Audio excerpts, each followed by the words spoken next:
Hello, everyone. Welcome back to the Pot Smoker's Bible. My name is Zion. I'm the author of the Pot Smoker's Bible, which contains the prophetic book of Zion, where I get my name and authority. It comes from the Ketuvim, or Old Testament of the Christian Bible, and I use the King James Version of the Bible to put together the book of Zion. And the book of Zion is written completely in Bible verse.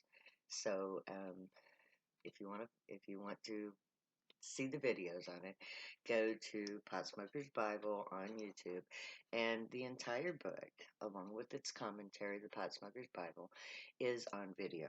So you can listen to and watch me read it for you. And part of that story and book talks about the one thing in all the things that I'm doing that is not told on the earth. This is the one thing that is new that I bring to the table. And like I told you in my last episode, I can't verify this. I can't give you proof because some things are beyond proof. I can't prove to you that a unicorn popped out of my head. I can't prove to you that the universe, through time and space, has a legend of a woman who was so pure that she gave birth to a unicorn. And I can't verify that that's what I did. But I can tell you the story that I was told. Now, last time I told you about how, through the annals of time and space, apparently there is this tale of the unicorn maid who inspires such truth and light and goodness that entire planets devote themselves to her way, which is to have your thoughts, words, and deeds reflect truth, good, and light. That is the unicorn way. And all who embraced those concepts embraced her legend. Well, there's another story that I'm told, which is the story of the origins of the earth. Now, everybody wonders why they were born. Everybody wonders why we're here. Well, this is the story that I was told. Now, if it's true, then this would be the fabled birthplace of the unicorn maid, and I would be the fabled unicorn maid. I'm not saying that that's what that's, but I'm just saying this is what I was told. So, today I'm going to begin the story of the unicorn maid. And it begins before the creation of our galaxy, the Milky Way. Now, galaxies, I'm told, are created by the merging of gods and goddesses into a higher form of being, which is an homogeneous being who is both male and female in equal parts. And when they merge completely, their merging creates the gravity well that allows the formation of galaxies. Now, of course, they had given birth already to a planet and their children from that planet, which would be Aphrodite and all of the different various gods of that pantheon. So when they went to evolve to their next level of being, they created the galaxy. But I'm told the origins of why Zeus and Hera fight. And that is the story that is the nexus of our planet, or so I'm told. Now, I have discussed with you in passing the concept of channeling. And that has a lot to do with the story of the origins of the earth. You see, beings who evolve past the mere physical form and become spiritual beings learn new spiritual abilities that physical beings that don't believe in anything more than the physical flesh are incapable of doing. And it's also legend that the creation of a god or a goddess comes about by the desire of that god or goddess to save their planet.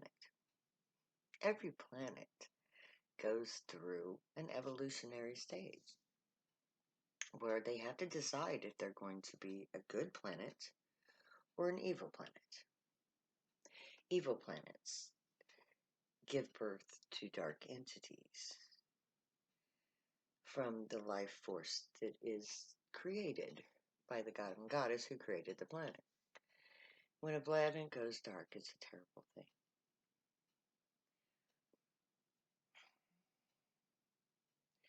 And at the nexus of when a planet goes dark or light, there is always an entity, a person from that planet who saves that planet from annihilation by doing the Herculean things, by overcoming morality, overcoming mortality. But they don't do it because they're trying to become gods and goddesses. They do it because they're trying to save their fellow beings. And Zeus was one such person who did this. And he succeeded. But in order to reach that higher level of understanding and being, you have to go through a learning process. And creation itself is dependent on the yin and yang principle. For every male, there's a female who is equal and opposite. And Hera is Zeus's opposite, his soulmate. Now, when a person gives themselves to save their race, their planet, it is required that the other half of their spirit go along for the ride. Because to become a higher level of being, you have to integrate your other half into you. And you do this through evolution.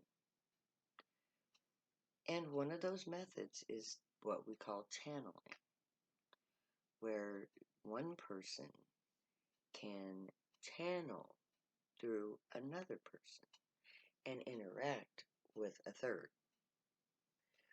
Now, in the evolutionary process, inevitably, because it is nature, sex is involved.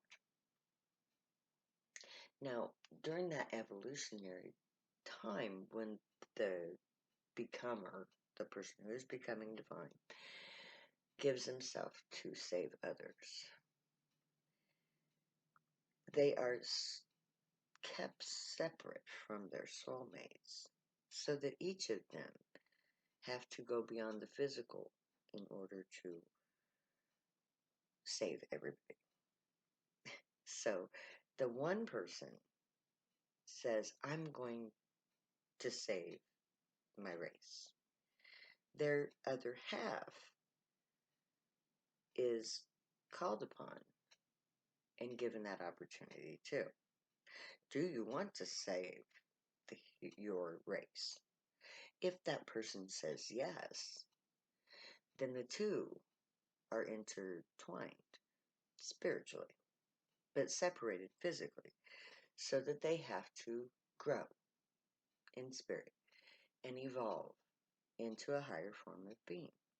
And this takes a long time and is very painful. But if they both succeed, then they perform the sacred marriage. And when those two physical beings come together, after having mastered the spiritual side of life, they come together and they do what people do when they're in love. They make love. And when they make love, they merge. Their energies are so intertwined, so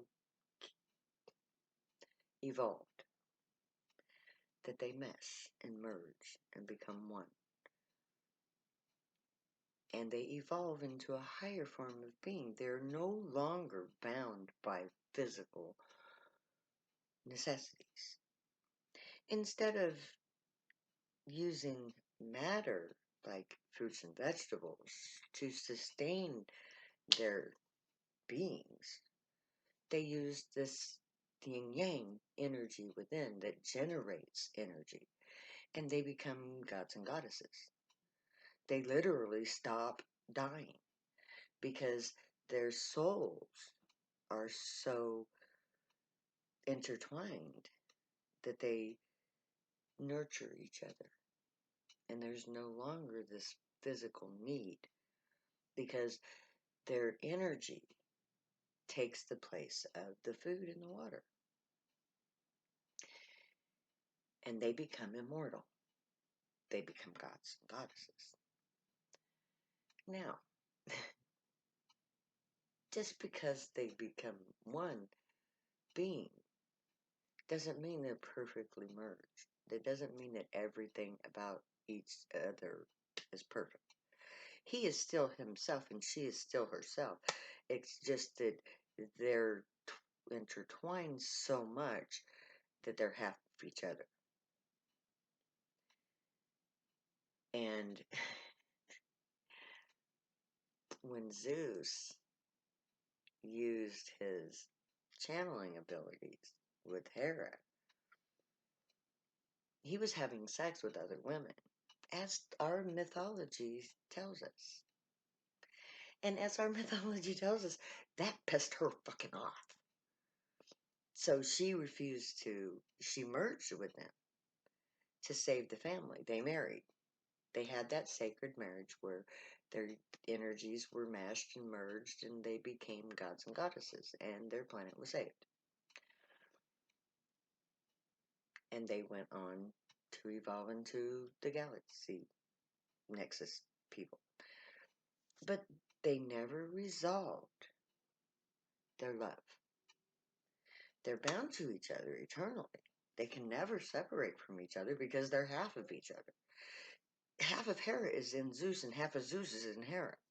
And it was an eternal struggle that was forever going on because of the anger, the jealousy, the rage that Hera had for Zeus having all that sex with other women. She was jealous. Every time he fucked somebody else, she was furious with him. So at the end, when they got married and merged, she vowed to never reconcile with him, to never love him again. Because she told him, don't fuck another bitch. You fuck another bitch, we're done. He fucked another bitch. And she was done. And that is why the Milky Way is so milky. It's because her anger towards him and her refusal to completely merge with him, to forgive him, to become one, allowed darkness into the universe. Or not into the universe, but into the galaxy. And gave birth to this darkness that invades the galaxy and makes life tragic on all levels for all beings.